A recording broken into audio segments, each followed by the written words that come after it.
this was the only green shirt I had that with a collar. Sue me.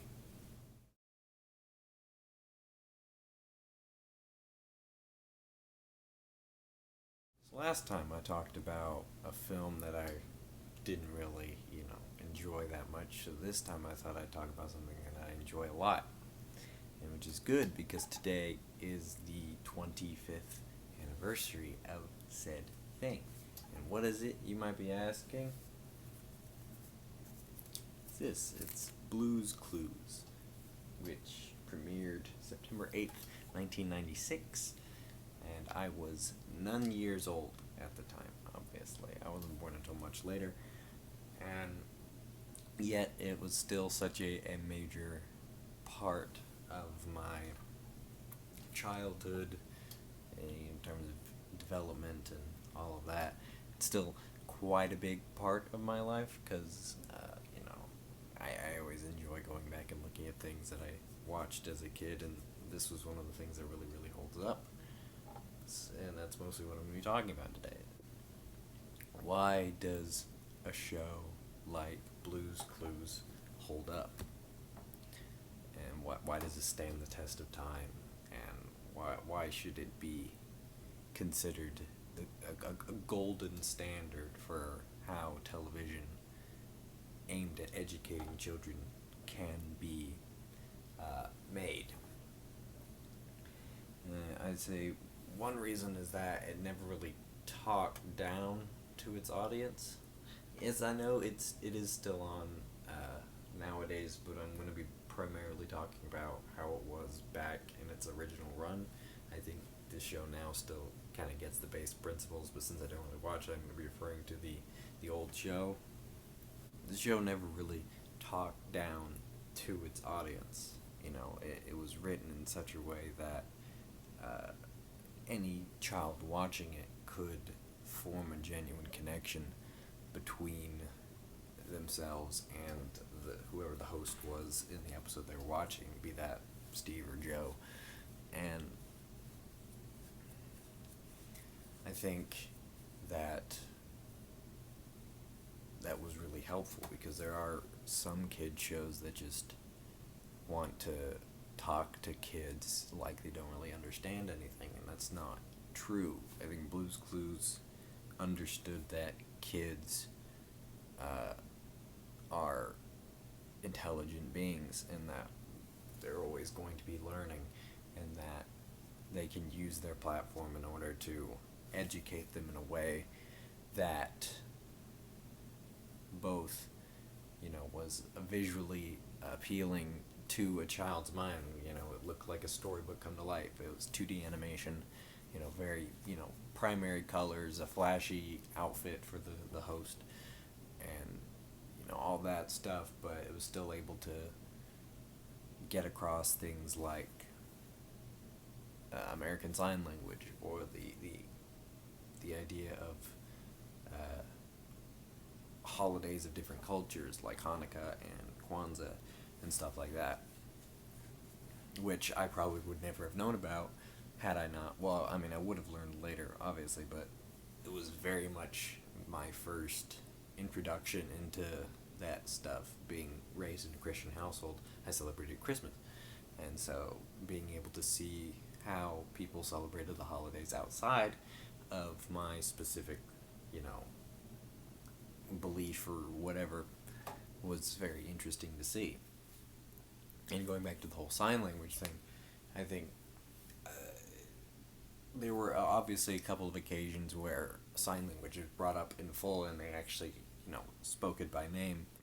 A lot of the time, I think it was more Steve than anything. I think Joe did use it, but I don't know if it was to the extent that Steve did, but Steve would just randomly insert sign language into a lot of the things he would say.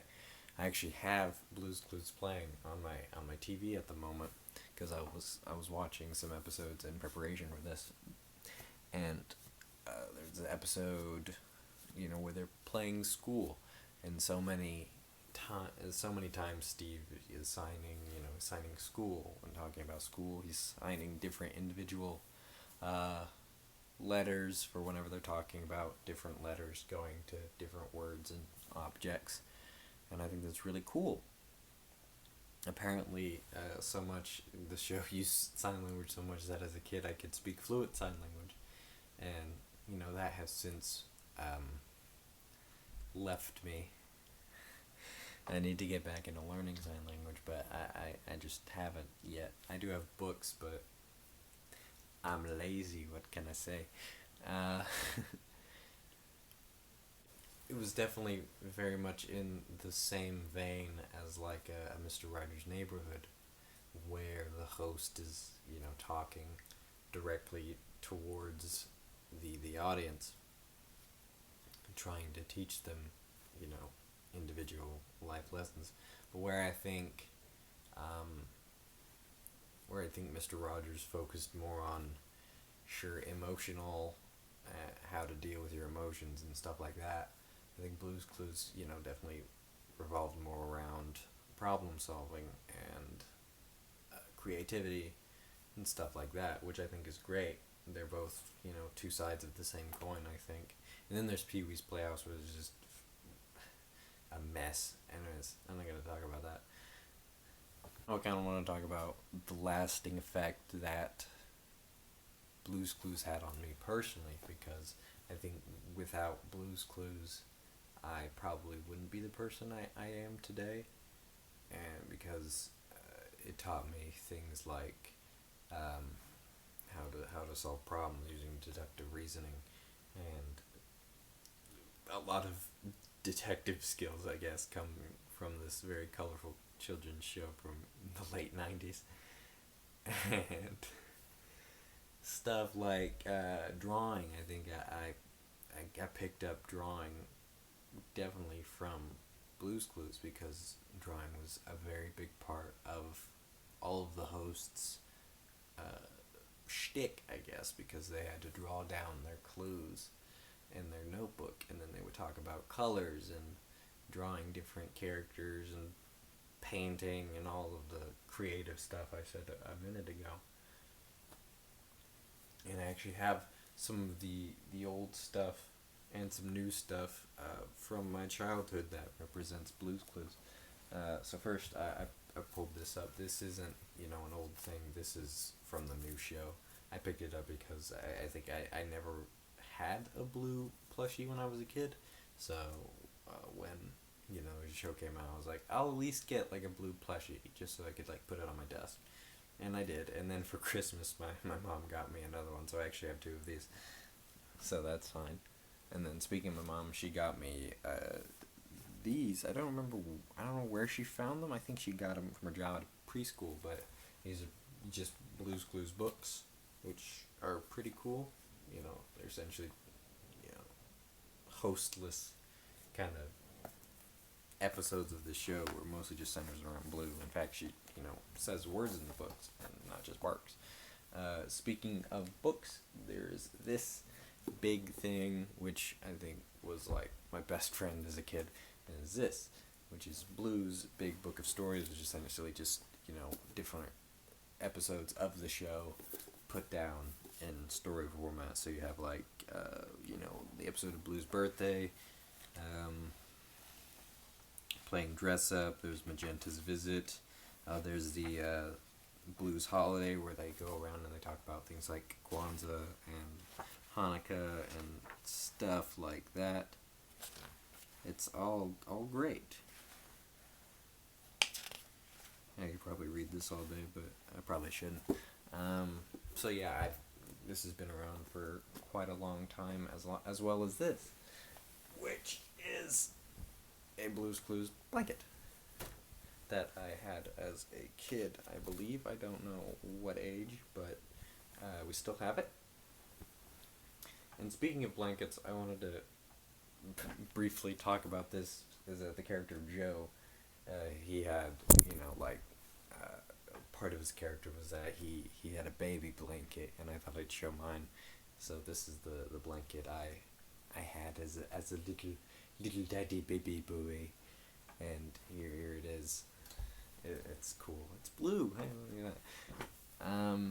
Now I do still own my original toy handy dandy notebook. I haven't found it yet. I did look for it, but I needed to at least film this part of the video.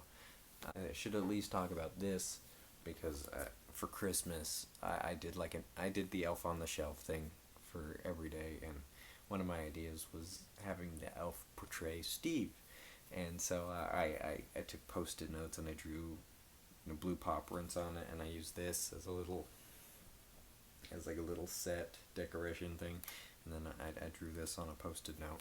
It's just a little handy dandy notebook. It's off center, and yes, that bugs me. And as a kid, because that I always ran out of pages in my handy dandy notebook, I just would always create my own from paper, and I would draw the chair so many times that you'd think I'd probably have it down to muscle memory. I'm tired. I'm recording this at 1 in the morning, so I'm sorry if I sound tired. So yeah,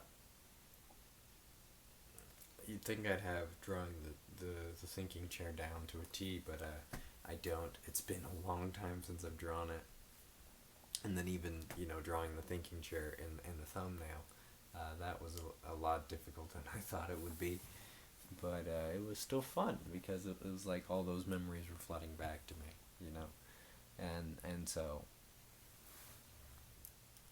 yeah, I think that Blue's Clues is definitely one of the better children's shows that has ever come out.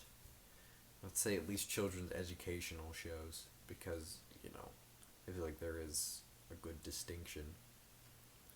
But yeah, I definitely will be showing it to my kids when I eventually have them, because I think it could be beneficial to them as it was beneficial to me, and hopefully they find it as as enjoyable as I have even in my adulthood. What kind of spawned me to kind of make this video and kind of do all these Blue's Clues things, because I didn't even know that the 25th anniversary was coming up, but I saw a video from the YouTube channel, from the Nick YouTube channel or something like that, where it was a video of Steve, and he was essentially talking about him going off to college and how that was abrupt, and how he was talking to not the child audience of now, he was talking to the child audience of then, so the adults now, and he was basically saying that he was proud of the people that grew because of the time that they spent together, and I thought that was very nice to see, because I've seen a lot of posts where people are like, yes, my first heartbreak or whatever was when Steve went off to college, and he to have that video now, it gives, I don't know if I want to say closure, but it makes you feel like it was okay, that it was beneficial to both of you, because he never apologized for going to college, or he was using the term going to college as leaving the show and stuff like that, but he never apologized for that, and I think that's great, because he shouldn't have apologized. He did what he needed to do, and both parties grew from it. You used your mind, and you took a step at a time, and now you're here, and now you can do anything that you want to do. And I think that message from the show that they say in every single episode is very important. So I think one of the other reasons that a show like this can last, in terms of memorability, is that for what it was, it didn't really have that big of a budget. Like, if you go back and watch a lot of the earlier episodes, you can see that the cropping of the green screen is isn't always, perfect. Like sometimes there'll be an inch of the animation of the background, and Steve will just walk past it, or sometimes he'll just be in front of the black border around the screen, stuff like that. Sometimes you'll even see like the boom mic duck into frame for a second and stuff like that. In fact, the budget was low enough that they went around and they had to have a lot of the behind the scenes people voice the characters. In fact, one of the three people who created the show, Tracy Page Johnson, does the voice of Blue. And I think that that's really cool because, you don't have a big budget, so you have to really focus in on telling a good story, or in this case, really perfect the way that they're going to be educating, preschoolers and stuff like that. So I thought I'd take a second to talk about the two hosts from the era of my childhood. Starting with the first one, as everyone knows, which is the old Stevie Boy. He really set the precedent for what the host of the show is like. He was childlike. He was energetic. He was all the stuff you want from a host, but there was always a feeling that it was a little awkward for him, and which is completely understandable. He did spend all of his time talking to dead air on a blue background for hours during the day, and I can tell that might take a toll on your performance, considering if you've never done something like that before. But, besides that, I think he did a fantastic job. He is the most iconic, I'd say, of the three hosts. He had the great costume, the green striped sweater, the khaki pants, the hair that got shorter as time went on, and stuff like that. And then one day he sprang on us that he was going to college, and then we never really saw him again. He came up in voice cameos sometimes, and I think he showed up in person during like the 100th episode or something like that. But other than that, we never really saw the character again. Instead, it was taken over by his brother Joe, and Joe's good. Donovan Patton, I think, was really good. He definitely felt more comfortable in talking to the characters around him, and that's something I might want to go back and talk about. Is that while I think Steve Burns, he felt a little awkward when he had to talk to nothing around him, he was very good at talking to the camera and making a connection with the viewer, and I think Donovan did as well. But I think he felt a little bit more comfortable talking to and imagining the characters around him.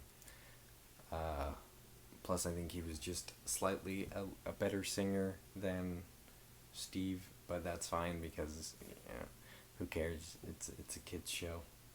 You don't have to have the best singers. I mean, nowadays they do have a Broadway trained singer, which is fine, but you get the feeling of back in the olden days when they didn't really have the best singers, but they did have good singers. And then, of course, talking of Joe's costume, I guess it was more a step in what a traditional children's show host would wear. It was the shirt and then the squares on it, and then it would change color every other episode, which I quite enjoy that idea. I think, obviously I think Steve's costume is more iconic, but I think in terms of, at least in a children's show, Joe's costume works a little bit more, at least from a visual standpoint, because one, you've got, I guess, the design of the squares across it, and how it changes colors every episode. So while the format of the show is always repeating, with playing Blue's Clues and going through the similar paces, you do get the feeling that, oh, it's different. It's not like I'm watching the same episode every time. I am watching something different because his shirt's a different color, I guess. I don't know. I mean, kids, you learn through repetition, but I feel like they at some point know that they're being shown the same thing, even if it's not really the same thing, but it is the same format. I'm rambling, whatever. So yeah, the two hosts I think did great. They're both very good, and I'd say very iconic in the world of how kids view the show. They both think of them, but I do think that Steve was the favorite among most people, which is fair. He did start out hosting. So you have the supporting characters. Obviously there's Blue, who is technically the main character, but you don't really see her a lot. Weirdly enough, so you have Blue, and then all of the other colored dogs, like you have the blue or the green puppy and magenta and purple kangaroo and periwinkle and stuff like that. And then you move on to the household objects, where weirdly enough, sometimes the characters look like they're like cutouts, like 2D animated cutouts, but then there are other characters who look like they're made of clay, like the house that you go up to every episode. At least the sides and the roof all look like it's made out of clay, and then characters like Shovel and Pail and Slippery Soap and I think Tickety Talk all look like they're made out of clay, which I think is cool. And then characters like Side Table, Mailbox, I Kicked My Camera, I'm sorry, the Spice Family, Mr. Salt, Ms. Pepper, all of them, they look like they're animated, like 2D drawn, or I think what they did was they had pieces and then they put it together in like After Effects, or in the editing process rather. So that's pretty cool, I'd say. Still not entirely sure what the relationship between everyone in the house is. My theory was that it's like an orphanage or like a foster home, because there's an episode where they're watching home movies and Steve was there as a kid and Joe was there as a kid and everyone else was there as a kid, but Mr. Salt and Mrs. Pepper were still adults. So like my theory is that they run a foster home or something like that. Either that or Mr. Salt and Mrs. Pepper is Steve and Joe's father. I don't know. And then they have a human grandmother who's played by one of the Golden Girls. I don't know. The show is weird, but that's fine. And then of course, Blue was formed. She came out of a book, even though the whole world takes place in a book. It's like a book inside of a book. Whatever. Who cares? It's a kid show. Speaking of stuff like that, I wanted to transition and talk a little bit about Blue's Room, which was the spin-off of a show that, in my humble opinion, wasn't as good as the original show. I think it was during season 6 of the original show. They went in a new direction, and they kind of had a backdoor pilot in the first episode where at the end of every episode, Blue would skidoo into this little like music box thing, and she would become a puppet when she could talk, and she had other puppet friends, and they would go on adventures and learn stuff. And then it was both at the end of every episode, and then it became its own show, and then the two formed in one episode in particular, which was the 10th anniversary episode of this show, and it coalesced in the series finale of Blue's Clues and the second season premiere of Blue's Room, in which Joe and Puppet Blue went on an adventure to find Blue's baby brother, which I watched a lot as a kid because we had it burned onto CD or on a DVD, and it still has a lot of the old advertisements on it, which it's going back and watching the episode, it was like weirdly nostalgic to me. they did find Blue's big brother. You know, funnily enough, it was the character Sprinkles. What? Who would have guessed? Um,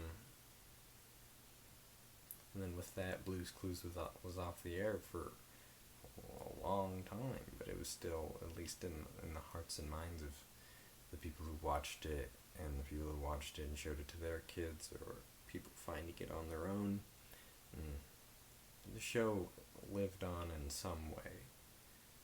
Maybe not physically, but at least emotionally. And the show came back with Blue's Clues and You, with Joshua De La Cruz. I kicked my camera again because it's like right here, and I'm an idiot and I don't have a lot of room in my filming space because we're just in my room.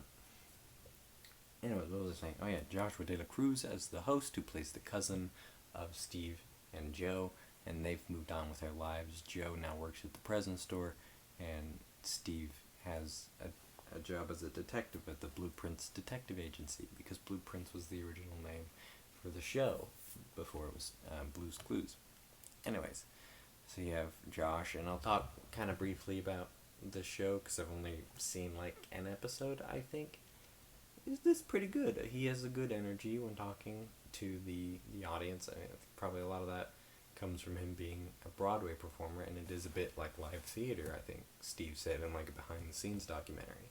It was a lot like live theater, but at least with live theater you did get the ability to resonate with the audience you're performing to, whereas in this, I mean, you could probably resonate with the people behind the scenes, but I don't know how well that would affect your performance in the same way that doing it live would.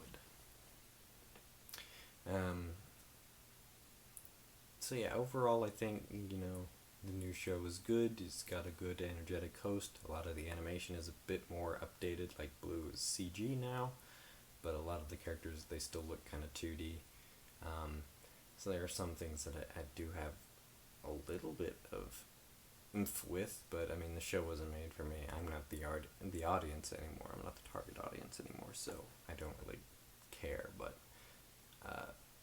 you know, they did give Josh basically just Steve's gimmick, but made it blue, which I think overall is fine, but I would have gone for like at least a different design. And then the handy dandy notebook now has a phone on one side, which I don't care about that. It's just that they had a shirt design imprinted on the handy dandy notebook, which I don't know. I think the changing blue stripes with the red chair just makes it look too cluttered. Plus all of the blue, and then you had Blue the dog, who was light blue and dark blue, and I have the shirt that's light blue and dark blue. It doesn't mix well, like with you know, Steve. He had green and khaki pants and a red chair, and it offset with Blue, who was blue. And Joe, he had the same color pants, and then his shirt's always changed. He did wear blue, but it was such a different color blue than the blue of Blue that it was enough. It was like this color blue, the dark color blue, as opposed to this color blue. So I do really hope that kids nowadays like the show and resonate with it the same way that I and millions upon millions of other kids resonated with the show back when. Wrapping up a little bit here, which is that a show like this is so rare that you have something that has a lot of heart and a lot of brain and a lot of